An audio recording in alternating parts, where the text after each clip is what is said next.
Undoubtedly one of the greatest pop producers of all time, Grammy Award-winning producer Timbaland changed the way both rap and R&B sounds. Responsible for countless records, he produced for a wide range of top-tier artists from Jay-Z, Justin Timberlake, Beyonce, Nelly Furtado, and is responsible for the sound of Missy Elliott and Aaliyah, to name a few. This man is the GOAT. Made beats from whatever he can get his hands on and is known for turning beatbox sound effects from his mouth into hit records. This is the story of Timbaland.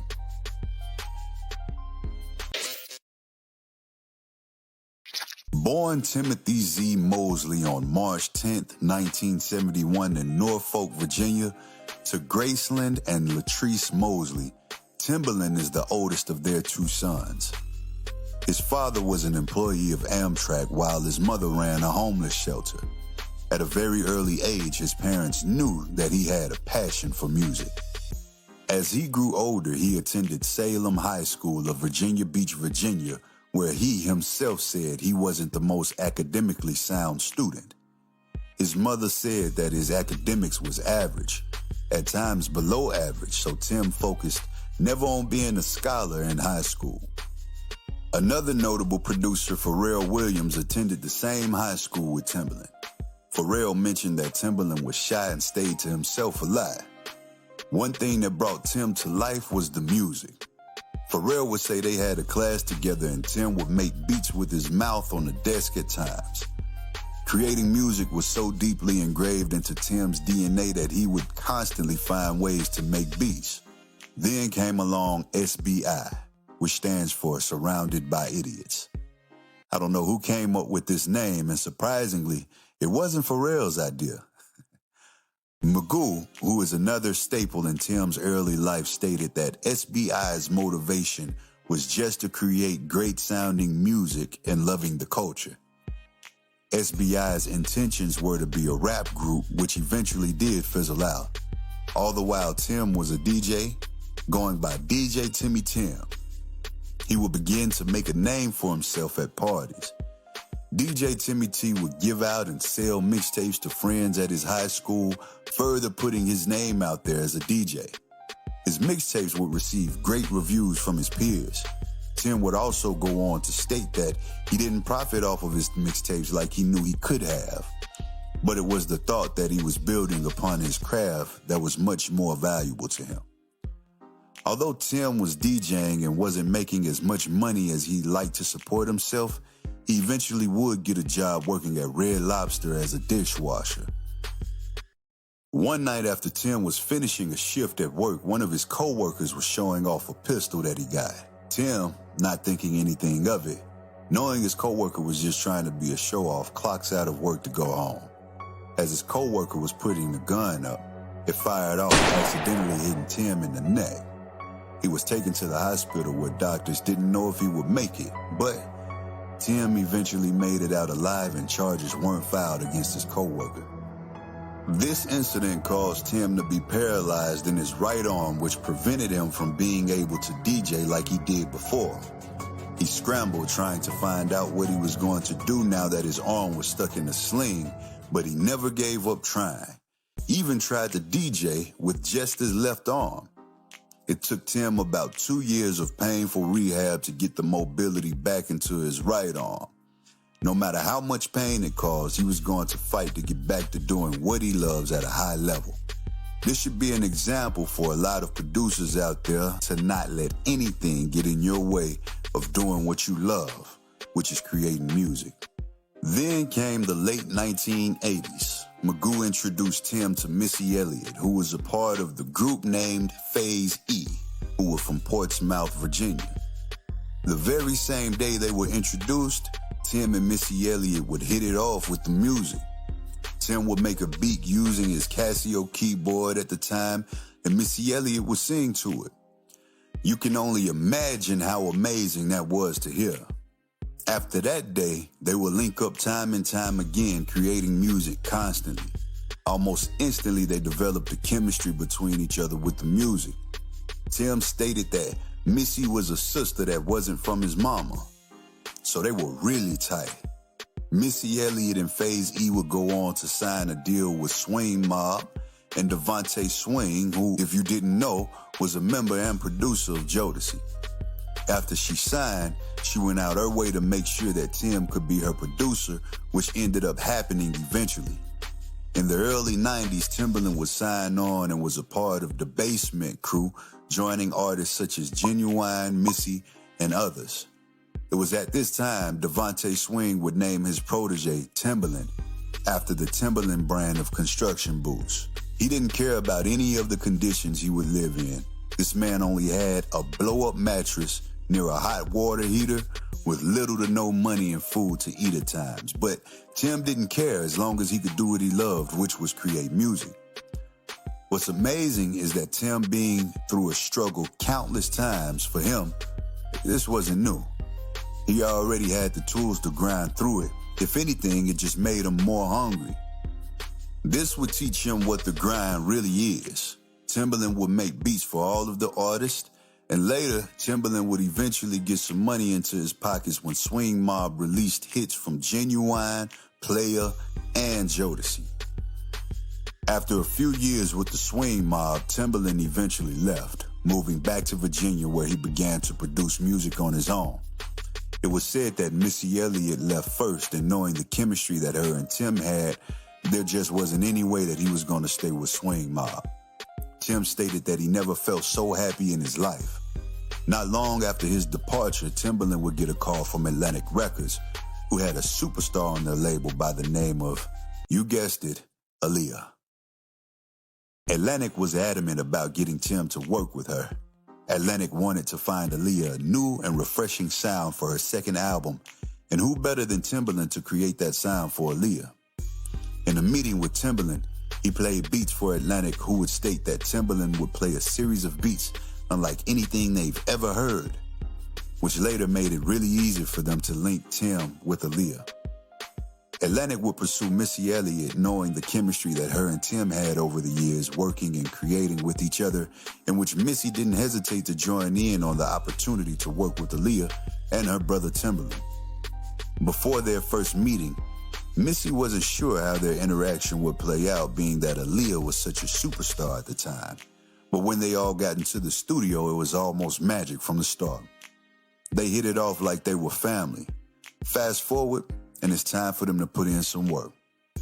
Tim and Missy, trying to figure out what they're going to create, went back to their days with the Basement Crew, a sound that they created which the world didn't know about yet, and they had the luxury of using it all with Aaliyah. Tim, being the genius he is, took all types of sounds and effects, from animal sounds and baby cries, beatboxing.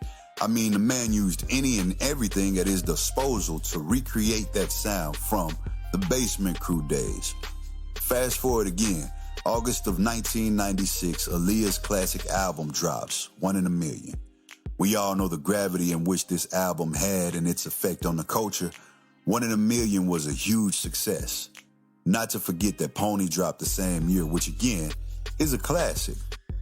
Tim and Missy, having produced the majority of Aaliyah's album, which was a success, decided it was time to move on and work on Missy's debut album. Keep in mind, this album had only been worked for only 2 weeks. Let me say that again, just 2 weeks. Missy's album, which had the widely known record, you know it, Super Duper Fly. In '97, Super Duper Fly debuted at number 3 on Billboard 200 with 129,000 copies sold in the first week, becoming the highest debut for a female rapper at the time. The album remained on the chart for 37 weeks. It was at this time Tim began to receive inquiries for his talent. He began to work with more and more well-known artists. Around this time, he linked up with Jay-Z producing Big Pimpin', which still to this day is a classic. And then, the most dreadful time in hip-hop history, Tim, Missy, and the culture took a major loss.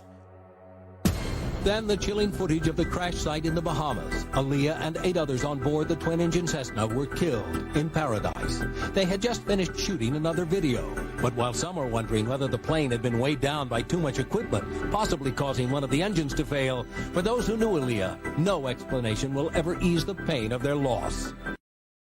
An icon, Aaliyah, lost her life in a tragic plane accident after filming her last music video, Rock the Boat, while in the Bahamas. This was a very sad time for those closest to Aaliyah, including Timbaland, who took on the role as her big brother. Tim stated that she's a part of my heart, a very big part of my heart. So losing her for him, you can imagine, was devastating. 2002, Missy Elliott drops her 4th album, Under Construction, which also became a success due to the work Timbaland put in with it. This album went on to do numbers, selling 259,000 copies in its first week, and the album ended up going double platinum. You may remember the record Work It from this album, which still is a classic. Later on, Timbaland would meet this kid by the name of, Justin Timberlake, who at this time was starting to work on his debut solo album after leaving a pretty successful group by the name of NSYNC.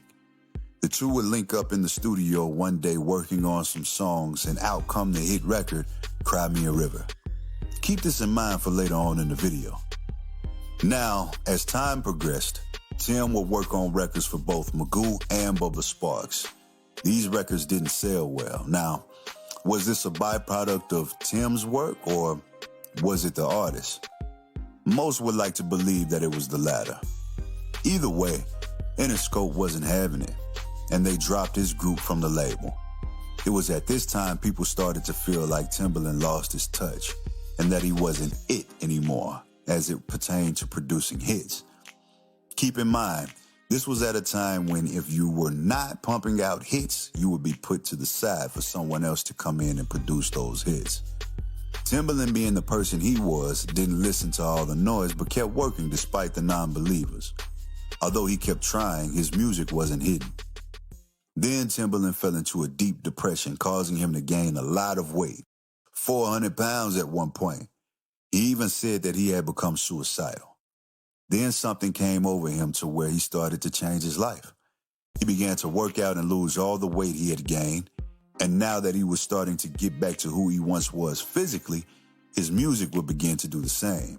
He linked up with an artist by the name of Nelly Furtado, who was working on her 3rd album, in which Timbaland produced 2 number ones from it, that being Promiscuous and Say It Right. Timbaland then linked back up with Justin to make Goes Around and a dance classic, Sexy Back, which became a number 1. So all this time, people were on Timbaland's case about him being cold and washed, not being able to make any more hits. He comes back and drops hits all over the place. Mind you, all this isn't easy to do by no means. Fast forward again, Timbaland never stopped producing. In 2013, Jay-Z got a group of well-known producers to work on his album, one of them being Timbaland. Of course, this makes sense because Timbaland has produced a plethora of notable songs for Jay. He'd help out with this album greatly. Then in 2014, Timbaland links up with a young up-and-coming artist by the name of Tink. Timbaland was excited about this opportunity to work with a female artist that can both rap and sing. Tink was and still is a dope artist, by the way. Tim and Tink linked up, and Timbaland wasted no time in trying to get Tink's foot in the door of the music industry with some of the biggest names. He tried to get Tink on a song with both Jay-Z and Rick Ross titled Moving Bass, where Jay-Z was on the original hook by himself. Timbaland, having produced the record, felt this was a great time to get Tink on this song. Jay-Z was okay with the version with Tink on it, but Rick Ross heard it and wasn't a fan of it at all. So much so to where he addressed Timbaland for playing the record with Tink on it while being interviewed at the Breakfast Club. Now, I'm not gonna lie, I personally liked the version with Tink on the hook mixed in with Jay-Z with the back and forth kind of sound to it. You really never know. Tim may have been onto something with it. The world will never know now due to Rick Ross pulling the record with Tink on it from his album. It's sad, but Tim tried time and time again to get his artist Tink on records with notable artists, but it just wasn't happening like he envisioned. Not giving up on her, Timbaland did eventually sign Tink to the Mosley Music Group. Fast forward to a well-known event, South by Southwest, and Timbaland and Tink share the stage. But that isn't the only thing that is shared. I don't touch baby girl's record. Y'all know that's Aaliyah. I was riding home one day, sleep.